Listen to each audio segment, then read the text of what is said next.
Good morning, everyone, and welcome. I'm Mary Ann Turk, and I'm president of Bell Media. Hope everyone's enjoying this year's festival. It sure has been very interesting and exciting. The panels, I think, have been fantastic. Today, Bell Media is proud to welcome our partners at HBO as this year's Company of Distinction. There are some great HBO sessions planned today showcasing this amazing organization and their phenomenal content. Don't miss them. Representing the sponsor of this morning's HBO session, please welcome Jon Mulroney, CEO of Entertainment One. Welcome, Jon.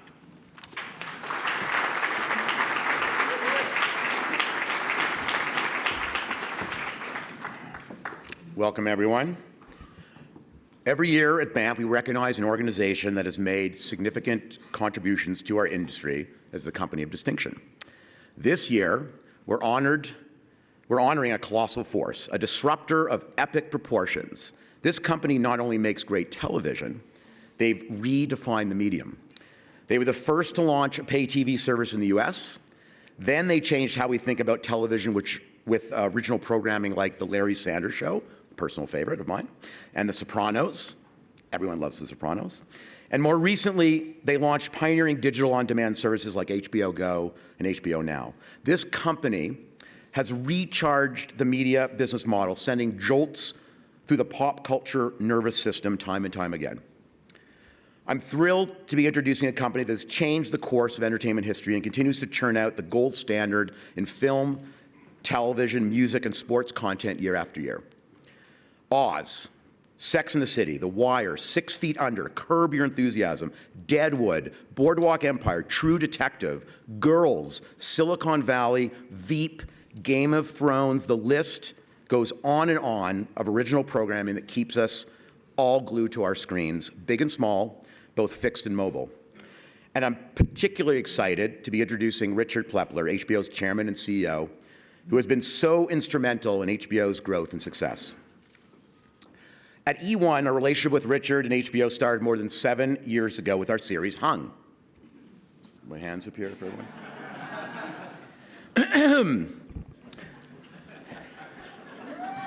Thank you. Please, I was not looking for applause. And now we're so excited to be embarking on another adventure with them, our new original series, Sharp Objects, starring Amy Adams, and with Canada's own Jean-Marc Vallée directing. And it's clear there's no slowing down at this stellar network. Under Richard's leadership, HBO's original productions continue to grow from strength to strength. In 2015, the network was recognized with a record 43 Primetime Emmy Awards, the most of any network in 43 years. A few years ago, Richard described HBO's business model as building addicts, as many as we can across the most franchises. That comment really resonated with me. While I beat my addiction to chocolate, Seinfeld reruns, and bath salts, I have embraced, okay, so not bath salts, you caught me. I've embraced my addiction to HBO, and of course, I'm not alone. Richard, we all want more. Joining Richard on stage will be veteran entertainment reporter Ben Mulroney, anchor of Canada's #1 entertainment news magazine, eTalk, and most recently, the co-host of Bell Media's new morning show, Your Morning. No stranger to live television, Mulroney has interviewed the world's biggest stars at our industry's biggest red carpet events, including the Oscars, Golden Globes, and the Juno Awards. But before we get started, let's take a quick look at HBO.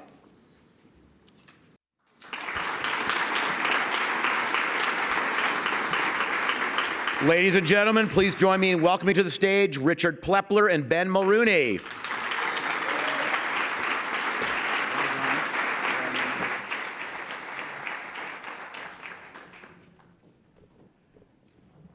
Morning, everybody. Good morning. Richard, great to see you. Good to see you, Ben. Thank you. I've had the pleasure of doing something similar from this to with Richard in the past. It's so exciting to be able to sit here, talk to you again. I'm going to try not to monopolize Richard's time. I know there are a lot of people in here who I'm sure have their own questions, and so I'm hopeful that when we get to about the 40-minute mark, we can open it up to the audience. Pleasure. All right. So, look, nobody in this room, Richard, needs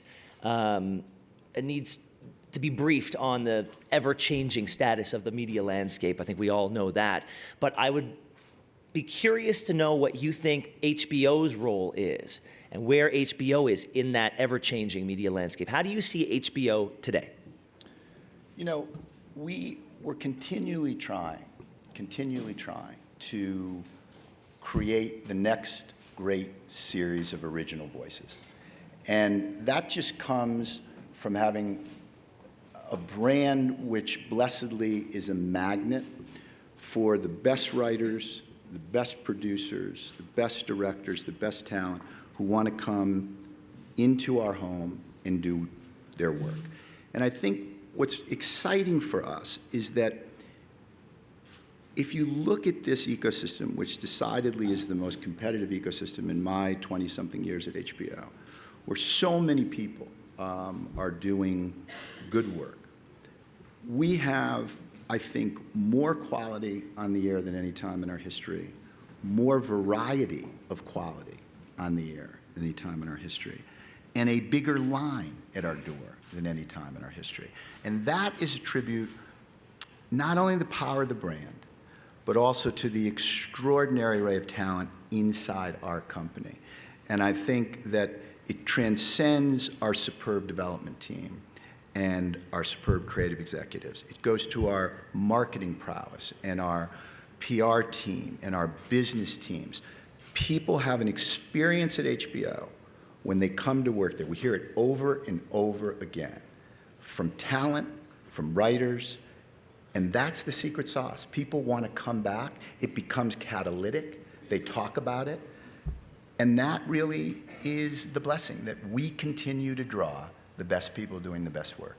But you have to appreciate that you're at the top of a sort of a food chain of top shelf content and distribution. Yeah. There are, a CEO who shall remain nameless famously said that he wants to become HBO before HBO becomes his company. Mm-hmm. And there are at least a dozen players in North America that are strong. Our response to that, by the way, is we're not trying to become anybody other than the best version of ourselves, right?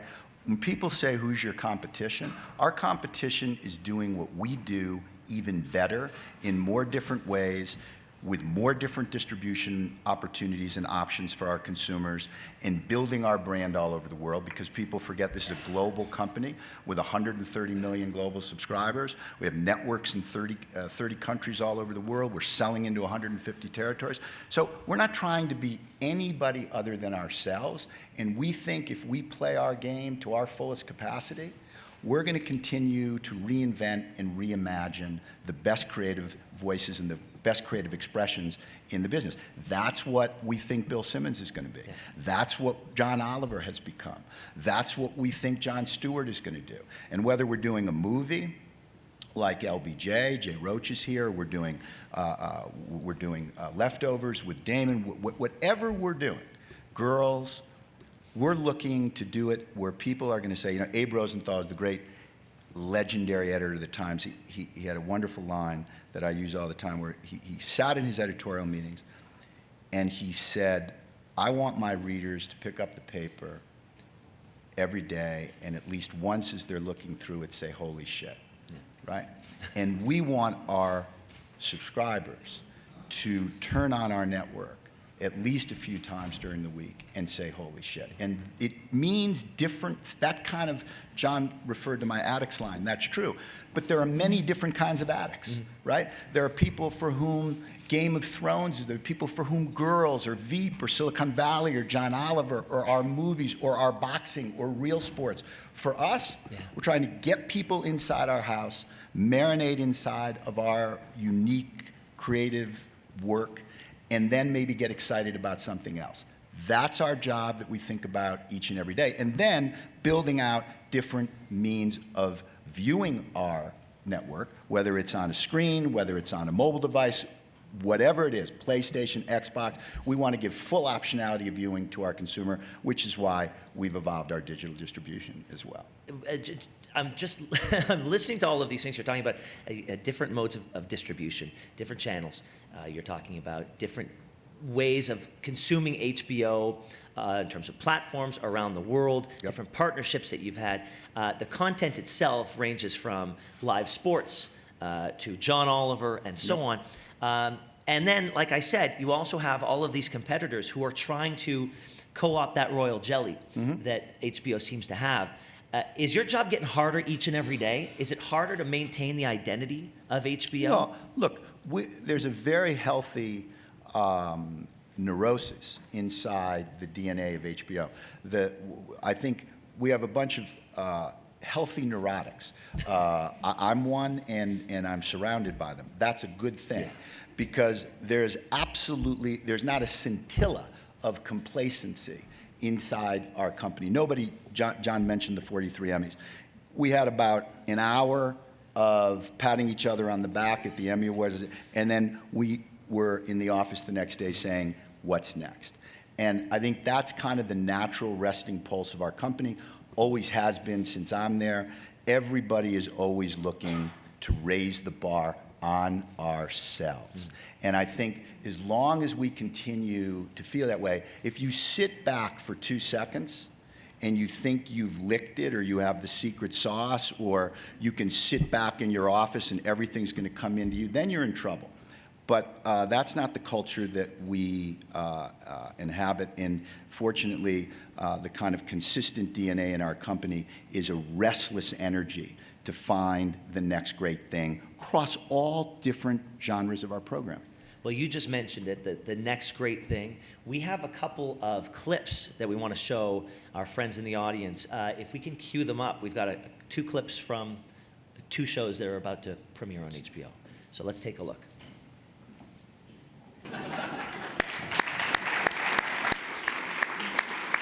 So that was a clip from Divorce and Insecure.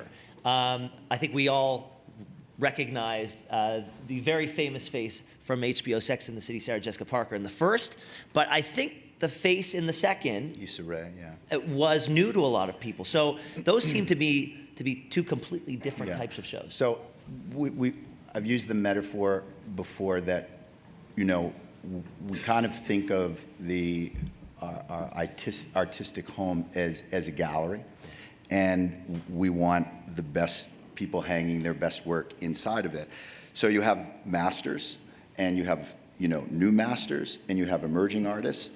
And if you're doing this right, that amalgamation is going to create something very special. So I think, you know, the Sarah Jessica fame will, of course, bring a lot of attention to the show. But what they're doing there, tackling the subject of divorce and the complexity of divorce in kind of mainstream American life, I think is a tone and a kind of an original expression that we haven't seen before. And there's an authenticity to it that I think will surprise people and engage people. And Issa, of course, who was a YouTube star, is utterly fresh and utterly original. And it speaks to what I was talking about earlier, which is the range of different expressions that make up HBO. Now, different audiences are going to be attracted to both of those shows, and that's great, and that's part of the mission of what we're doing. And we talk about addicts. I hope there'll be addicts for Insecure, there'll be addicts for Divorce, and there'll be addicts for the shows that you're going to show clips on in a few minutes. You know, you're here in Banff with a great team of executives. We met a number of them last night, and you've got talent here as well. Talk to me a little bit about if we could create some like a verbal flow chart of where these ideas come from, how do they get to HBO, and maybe use these 2 shows as examples. What's the genesis of them, and then who shepherds them forward? Yeah, the best ideas obviously are coming from the passionate expression of the artist, the writer, the producer. If we have the best idea in the room, that's probably not a good thing, because you want artists who are coming in who are breathing what they do. And people have said to me before, how do, you know, what are you guys looking for? How do you see it? For me, and I think for my colleagues, we'd all agree, you want somebody who's coming in and it is literally organic for them as they are talking about the story that they want to tell. And that was certainly the case with Issa, and I think it was the case of Sharon Organ with Divorce and with Sarah Jessica. They were breathing the subject. And it's the same with Damon when he came in with Leftovers. You could just see it kind of oozing from their creative pores. And that's what you're waiting for. And when you see that, the team is obviously trying to ameliorate and support the process, but the real work is being done in the writer's room, on the set, with the directors, and we're there to help and support that. But we're not pretending that we're writing Leftovers. We're not pretending that we're writing Game of Thrones or Silicon Valley or Veep.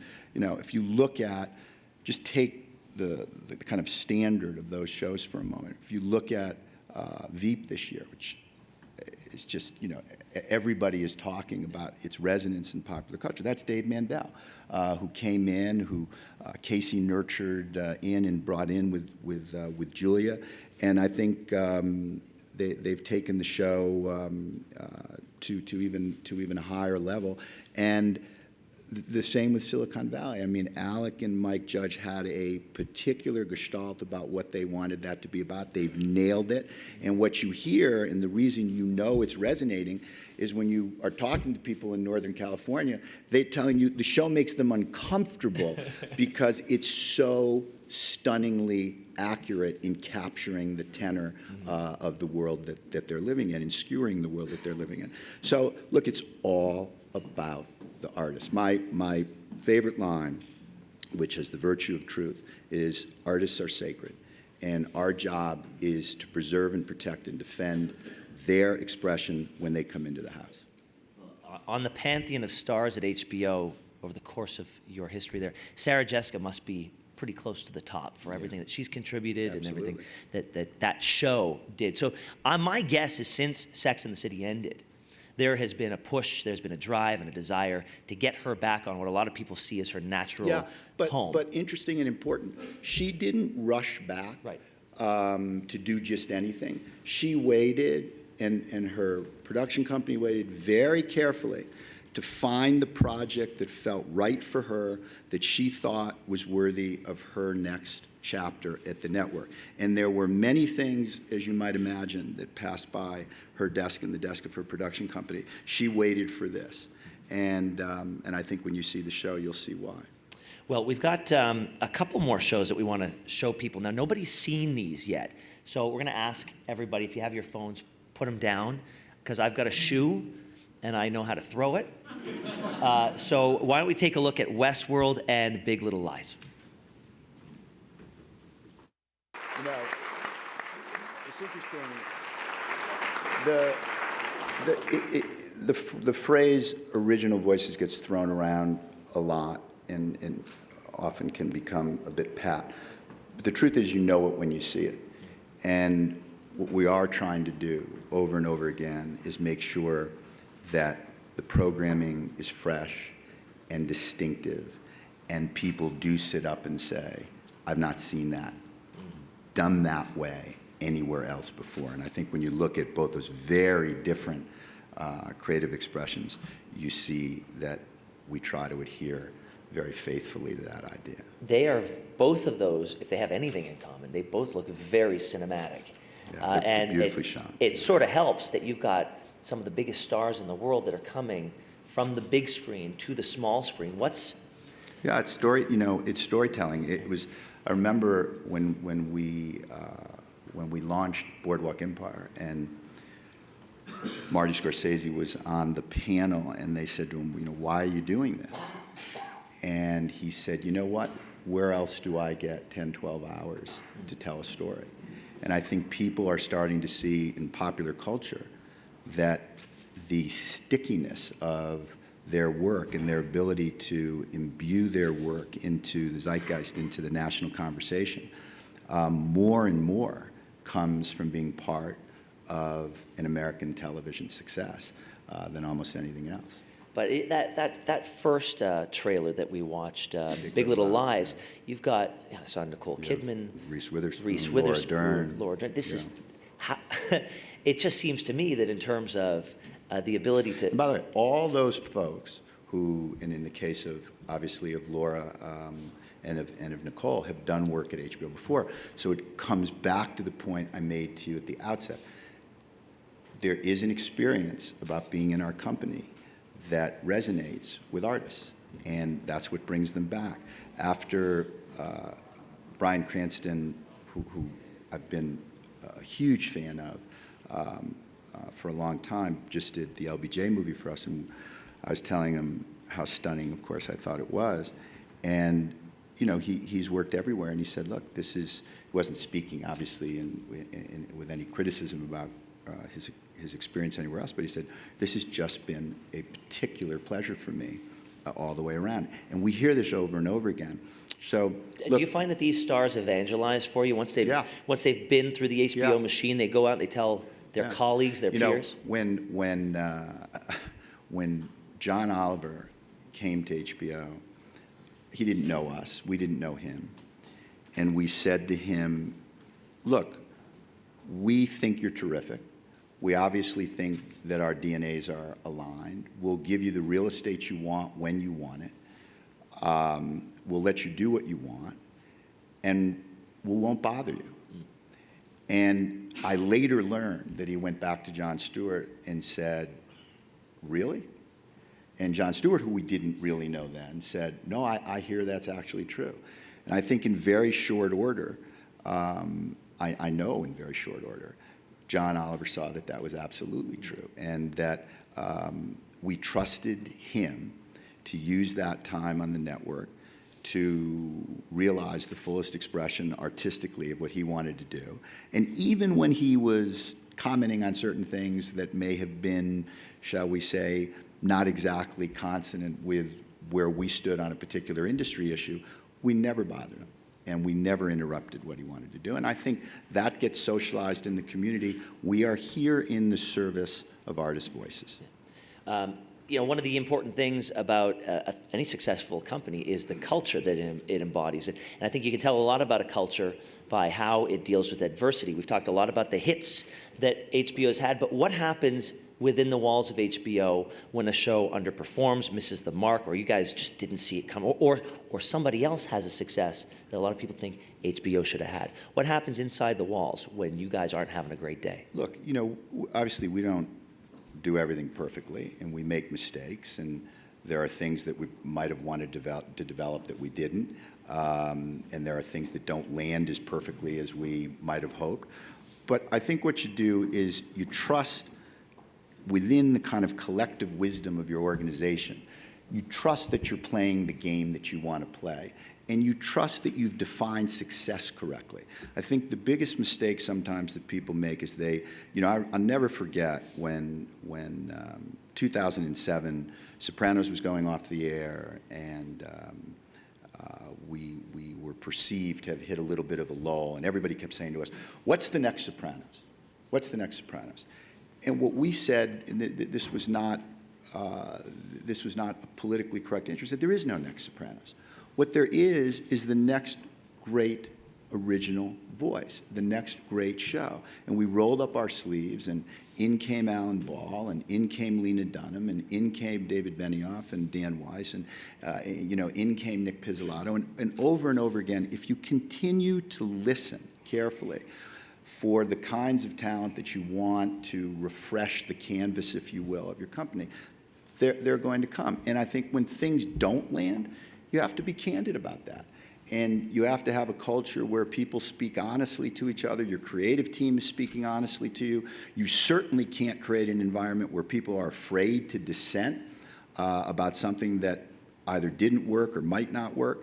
And you really, particularly if you're in my chair, the most important thing you can do is listen carefully.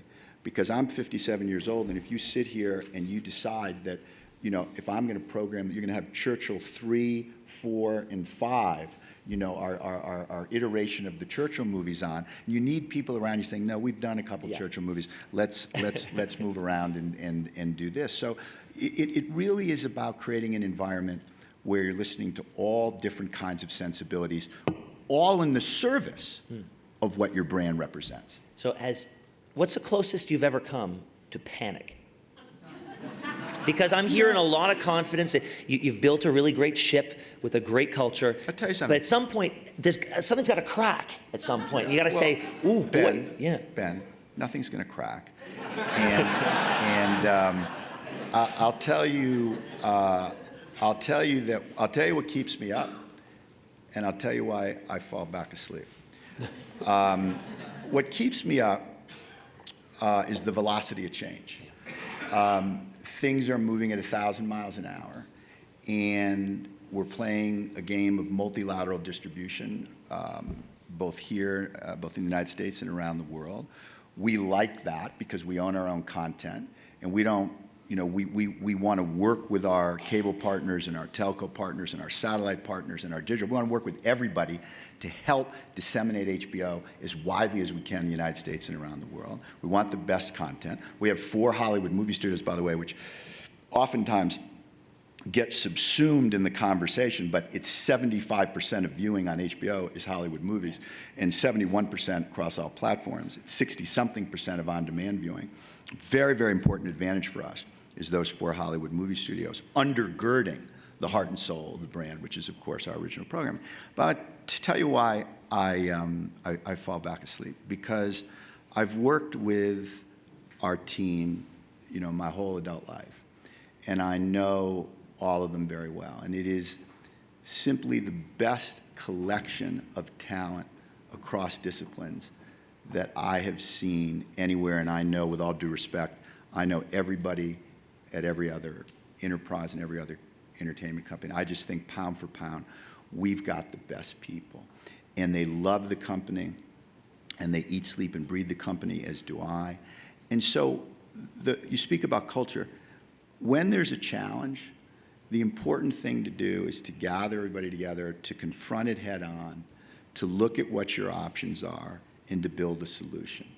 And the way you do that is by making sure that everybody is free to talk, free to express dissent, free to disagree with me or any other members of the senior leadership of the team. And if you do that, the collective wisdom is going to get you to the right next place.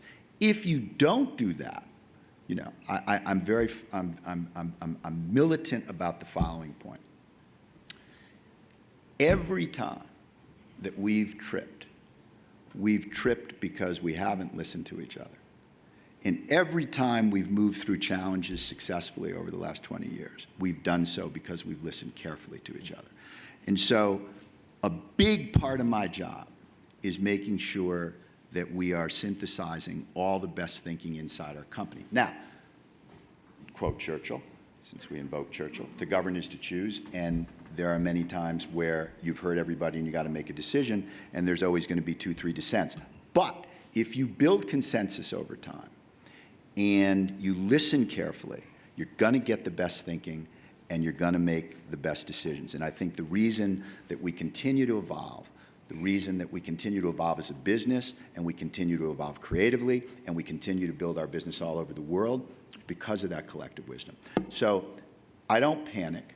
I'm mindful of the velocity of change. I'm mindful of the challenges.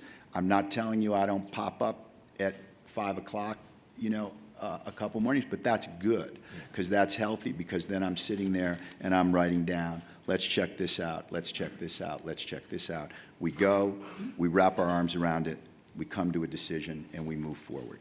So it seems like you said that the strategy as a company flows from the culture of that company. So, absolutely. And is that where your famous quote, culture eats strategy? Strategy for breakfast. Yeah, I believe that that's true. Yeah. I think you can have the greatest strategy in the world, and if your culture's screwed up and it's unhealthy, and there is a kind of tension embedded inside your organization, I don't care how good your strategy is, you're going to have a problem.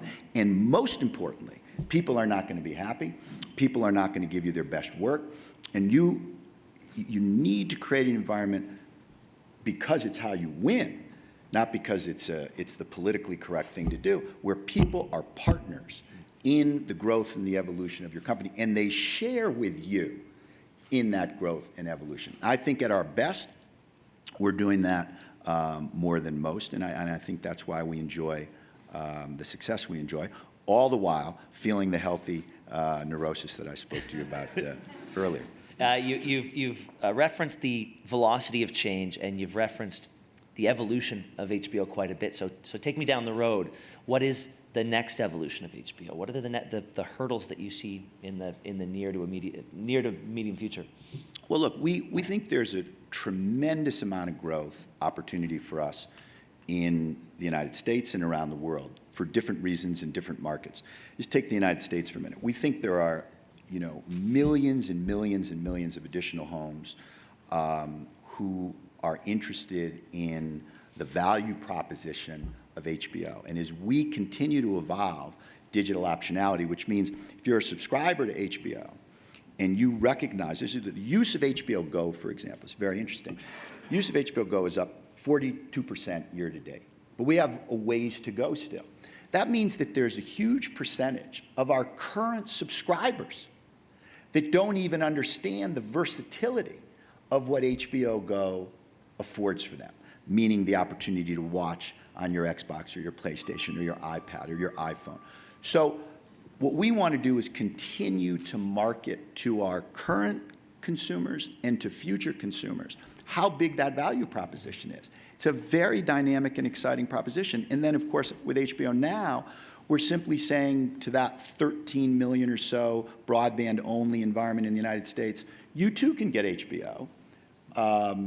But we're also saying to our partners, market it with us, right? If you're Comcast or you're Charter and you have 6 million broadband-only customers, market and bundle HBO Now with your broadband-only customers and grow with us. So we think there's an enormous opportunity for us to continue to expand our brand and take that added revenue and reinvest it in our content and reinvest it in our marketing. So we look very optimistically at the range of possibilities that are out before us. On the creative side, as I said, we want to keep pressing on our definition of success, which is wide variety of original voices. Now, here's what's interesting. With digital, you also have talent coming in, imagining different opportunities, Jon Stewart being the most recent, saying, look, I want to do this not as a traditional show like I did on Comedy Central, but I want to use my voice and my expression in a digital environment like HBO Go and HBO Now, and I want to refresh 4 or 5 times a day. Vice News, which will be coming to the network later this year, an opportunity to put on a daily news show targeted at millennials. We can post that whenever we want to post that. Now, everything that's on HBO Now obviously flows and is on HBO Go, so they're the same. But I think there are Bill Simmons as well, whose show is coming in a week, will have the opportunity to do bits and pieces of what he wants to do digitally. So technology has always been for us a terrific friend because it just expands our ability to push our brand out further into the culture. Well, I got to say, it is such a pleasure to sit and talk with you every chance I get. And I think a lot of us who work in the world of sort of content creation and then also content consumers, I think we owe a debt of gratitude to you and to HBO for giving us so much wonderful content to sink our teeth in. We're just, you're sweet to say that. I would just say I believe we're just getting started. I believe that the best is ahead of us. And I think it's really very interesting. I was sitting doing a kind of off-the-record briefing last week to some journalists, and they said, well, what's next after Thrones? And what's next after this? And I said, it's funny. I remember answering this very question when I sat in my old co-president's job in 2007. What's next after Sopranos? What's next after Sex and the City? And the exciting thing is, we know there'll be, you've just seen 4 new pieces of content, and there are, myriad other things that are in development and that we are going to be introducing later in the year. The exciting thing is the line at the door. Our great challenge and our great opportunity is there's so many interesting artists who are coming on a day. Every week, at the end of the week, we have before us opportunities that we did not have at the beginning of the week. That's both exciting and daunting because even we can't do everything, right? And so you're sitting there, you can't imagine 2 Fridays from now that there'll be something on our plate that's real and possible for next year that as we're sitting here today, we don't know about. That's a very exciting environment to be in. That's why I like our hand. Well, let's open this up to the floor. I'm sure there are a lot of people here with questions. We've got about 15 minutes left, so right here. Hi, thanks for coming.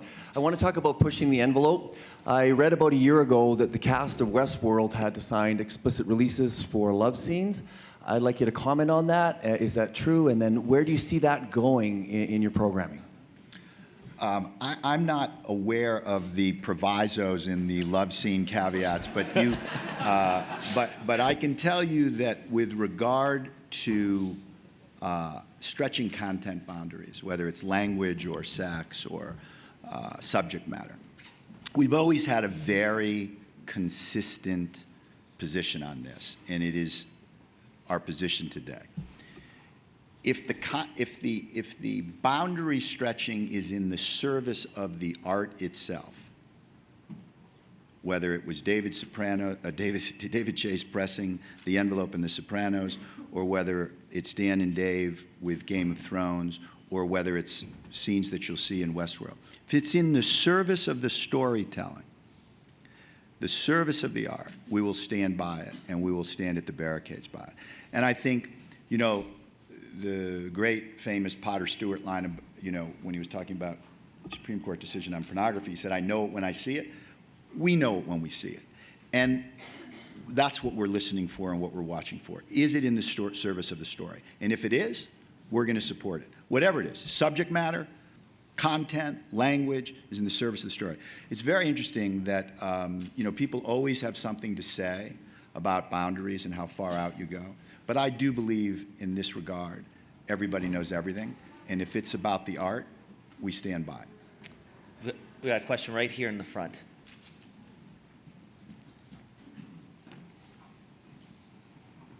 Hi, Richard. I was deeply moved by your story of your time working for RLP International and what that leads to. Can you talk about, is it still possible You understand, now? of course, that RLP International was me. Yes, I It do. was one human. That was Right. just me. I just So- called it RLP International because I was 26 years old and thought if I put international at the end of RLP, it would sound better, which it did. So my I don't question want is, you to confuse the audience into thinking I was running a global enterprise before I came. you're great in that commencement speech. You're sweet. Thank you. So I want to ask you, is that still possible today? Can a young producer out there actually did what you did then and Sure. become the chairman and CEO of HBO one day? Absolutely. Is your door still open? Yeah, the only other person who read my recent commencement speech was my mother, so thank you very much for calling attention to it. Look, what I said in that talk was breathe what you do, right? What I said was follow your own gut and your own passion in whatever it is that moves you. And if you do that, my story is instructive because I've been very lucky and my journey has been kind of a series of happy accidents, but all informed by not doing what people told me I was supposed to do, but by doing what felt right to me at the time. It's, I think, why I have such a enormous respect and affinity for artists, because I know that's what they're doing. And I recognize it, and since I'm not a writer or a creator or an actor, I have just enormous regard for people who are following their passion toward the service of expression. So of course I think people can do it. I think people can do it every day. Issa Rae did it, right? I mean, she was on YouTube, and we found, you know, the story of Lena Dunham and Girls is, you know, one of our executives seeing tiny furniture at South by Southwest and bringing back the DVD into the company, and there was born, you know, Lena Dunham and Girls, and Jenny and the whole team creating something magical for us. Happens all the time. David and Benioff and Dan Weiss had never done television.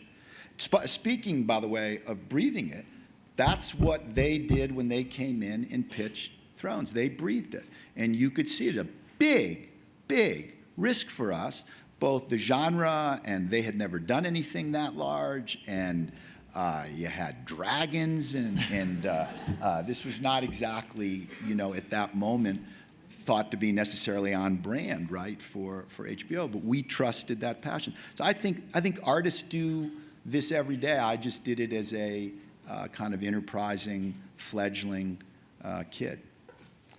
Any more questions? Do we have any more questions over here? Yes, sure. Okay, so this is Peter Bart in the house. All right. this has been a disastrous period of time for the American news business, and we may be facing a few more months of disaster. Now, I love the fact that HBO is entering the news business, and I was wondering how you feel this could shape up to remedy some of the mistakes of the past few months. And would Jon Stewart be part of it? Well, Peter, you and I, we've had these kinds of conversations many times over the years. I actually think let's tip our hat for a moment to journalists and to the news industry, because I think some great work has also been done. I mean, I'm an inveterate reader still of newspapers, and if you look at the global coverage of the Middle East, if you look at the global coverage of China, Russia, Africa, in the Wall Street Journal, the New York Times, the Washington Post, the Financial Times, the BBC, CNN, I think it's quite extraordinary, actually, and it's brave. The coverage last night that I was watching on BBC and on CNN of Orlando was breathtaking, and so I wouldn't cancel Christmas yet on the decline of the news business. I would say from our chair, what we're trying to do is what we always try to do, which is figure out a different lens through which to view something that may may be perceived by others as having been rote. I think millennials have a very different way of consuming news, although in my commencement speech that this gentleman alluded to earlier, I did in one of my Plepler rules for life at the end of my speech say, read 2 newspapers. I don't care how you read them, I don't care on what platform you read them, but read them. But millennials consume news in very different ways. I think the beauty of what John Oliver's doing, what Bill does every Friday night, what Vice News can do, what our Vice show does, is figure out a way to illuminate and educate with a kind of different perspective. And I think it's very resonant, and people respond to it. I think Shane's piece, for example, whether it's on ISIS, whether it's on AIDS, whether it's on surveillance, it's done in a very unique style, and I think it's both informative and engaging. And our hope, and I think you're going to see it, Josh Tarangle, executive editor of our Vice Daily News show, I think it'll be very fresh, very comprehensive, and very, very engaging for young people. So all we're going to try to do is augment the cultural conversation through our particular voice of storytelling and news. Any questions over here? Anyone got anything? I think it's interesting what you just brought up, that you've got this relationship with Vice that is sort of the voice of these millennials. But on the other hand, you've got a lot of programming that is pushing boundaries, as we've talked about. Jerry Seinfeld has pointed out that millennials just don't have a sense of humor, that they get offended over a whole lot of stuff. I find it very interesting that these two sensibilities are existing under the same roof. Yeah, look, I think John, if you look at Bill and you look at John, and I think what you're going to see with Jon Stewart's show, and certainly Shane's voice, John Oliver, who I just think is breathtaking, finds a way to take complicated subjects, debt, money in political campaigns, net neutrality, and tell a story in a way that elevates the national conversation. I think, by the way, I think it transcends millennials. And that's just an example of a brilliant and talented original voice who's found a different way to kind of slice news storytelling. Bill, too, deserves enormous credit. And By the way, the ratings, interesting, Peter, to your question, the ratings of Bill's show on Friday night are up.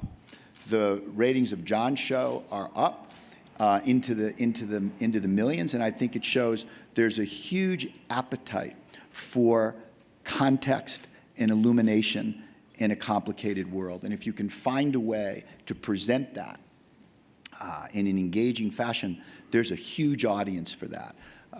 And they're there and they'll be responsive. Yes? I have to ask a follow-up on Peter. So with Vice News, how do you create this is a follow-up to Peter's question. So with Vice News, how do you ensure a division between your corporate parent and Vice News? The prime example is Big Tobacco and CBS 60 Minutes, Mike Wallace. Well, so of course, how do you ensure that never happens, and especially a couple with of things. First of Vice all, News? as you know, we have no advertising on HBO, so we're not facing some of the same pressures that advertising-supported networks face. But the key, once again, is talent. Who is your kind of shared vision partner in that undertaking? And we have a lot of trust in Shane. And I think Shane, speaking of passion, speaking of breathing what you do, speaking of inventing something from whole cloth, he speaks to that. But Josh Tarango, who was formerly at Business Week and then before that at Time Magazine, is a very, very experienced journalist. And I think what we were excited about with Josh was that he had both a kind of old school sensibility about the rigor and discipline of journalistic storytelling with a very fresh sensibility about how to create that expression. So we think that combination underneath, the Vice HBO brand is going to be a perfect partnership. I'm very excited about it. Yeah. Right here in front.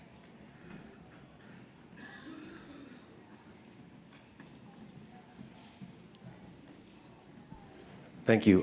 Just wanted to ask your thoughts, if you could share with us the very broad idea that linear television is dying versus digital. Can you talk to that? Because apparently it's not. But when you have those two worlds in the same room, one will quickly suggest that the idea of people sitting in front of their television is dead. What do you think of that idea? Well, I think what people want is people want curated, quality entertainment and television in a affordable and valued package, right? That's what people want. And that's what we try to do with HBO. What's interesting is in this highly charged dynamic, HBO grew more in the last 3.5 years, 4 years, than at any 3.5, 4-year period in 30 years. Right? Now, a piece of that growth is our new digital business, but the largest part of that growth is in the ecosystem. So I don't think the ecosystem is dead at all. I think the ecosystem, perhaps, of large bundles dominating the future, obviously, is going to and is evolving in a different way. But if you're us, what you want to do is make sure that you continue to present great value to the consumer, and that you give the consumer as much optionality as possible for them to enjoy your network. And so we built HBO Go tethered to the subscription so that people could watch it however they wanted to watch it. Just by the way, like you can watch it on TMN, however you want to watch it, on whatever device you want to watch it here in Canada.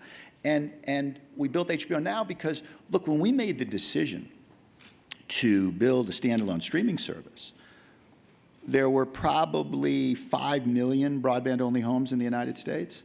When we said, let's move forward, that's a collective wisdom conversation over a long period of time.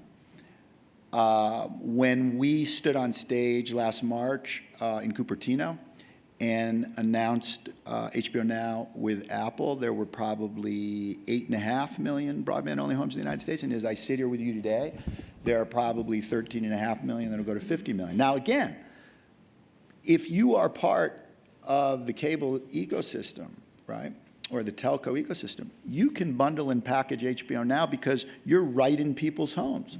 You have, in the case of Comcast or New Charter, you have 6 million broadband-only homes each in your ecosystem. So we hope very much that they will join us in the bundling of that product. So I think it's an evolving ecosystem, and I think the key will be that good content, good value, right, curated well, all of those brands will survive and do well in what we call a multilateral environment. It's not binary. We have time, I think, for one last question, if anyone has one. Right back here. I was wondering if you could speak to, I've read that you talk about John Oliver's show and the clips that you have on YouTube, and how do you use that as a marketing strategy?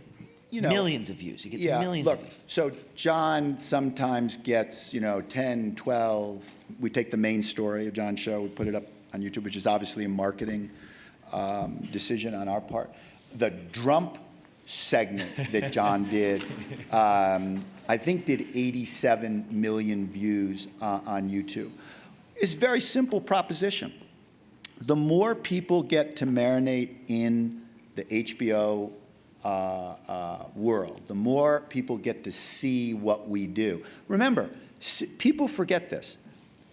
70% of the United States, 70% of American television homes don't have HBO, right? So we have a huge opportunity to try and bring a big piece of that group into the HBO family. And the best way to do that is to give people as many opportunities as possible to see why the work is special, to see why our implicit promise, because that's what we're making, right? We're making an implicit promise to a consumer that this is worth paying for, it's special, and across a wide array of categories, you're going to see something you can't see anywhere else. John is a quintessential example of that. So by putting it on YouTube, obviously what we want people to do, and I think there's many different reasons for our growth, but I think one of the reasons is that more and more people are starting to touch the brand in more and more different ways. That's a great thing for us, because I think as people touch the brand, they want to be a part of it.